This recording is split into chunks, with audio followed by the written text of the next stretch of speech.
Հայաստանում գտնվում աշխարհի պղնձի 3%-ը, մենք պղինձը ներմուծում ենք Չինաստանից։ Եթե Աստված քեզ տվել է, գիտեմ որ կրոնական առումով մի քիչ նեյտրալ եք, բայց եթե Աստված մեզ տվել է այն պաշարները, այն հարստությունը,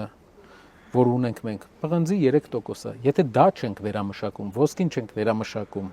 դրա համար պետք են մասնագետներ, պետք է քաղաքականություն, փող ունենք, պարոն նախագահի պես չեմ ասում փող ունենք,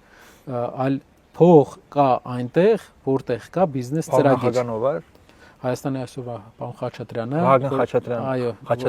Խաչատուրյանը, որ ասել էր, որ Հայաստանում փողի խնդիր չկա, այդպես չեմ ուզում ասել, ուզում եմ ասել, որ եթե կա պրոյեկտ, վերամշակման պրոյեկտ, օրինակ պղնձի, գումարը 100% կգտնվի, որովհետև տնտեսապես եթե հետաքրքիր է, ֆինանսավորողներ էլ կլինեն, մեր պես ընկերություններն էլ պատրաստ են չեմ ֆայմել։ Խաղի բարձ կանոն, չկա խաղի կանոն, Կարպեշյան, մեր երկրում ցավոք մեծ ոլորտներում, եթե մարդիկ կան, ովքեր բիզնեսի մեջ են, փոքր բիզնեսի մեջ են, ասում են լավ է, ոչ մեկ չի խանգարում, հա, որտեղ որ պետքա չխանգարեն, այդտեղ լավ է, երբ որ դու քեզ չեն նկատում, լավ է, բայց երբ որ նկատում են եւ պետք է ինչ-որ բան անեն, պետքա խաղի կանոն դնեն, ասեն, եթե դու վերամշակման գործանը կառուցում ես, հիմնական խնդիրը ի՞նչն է։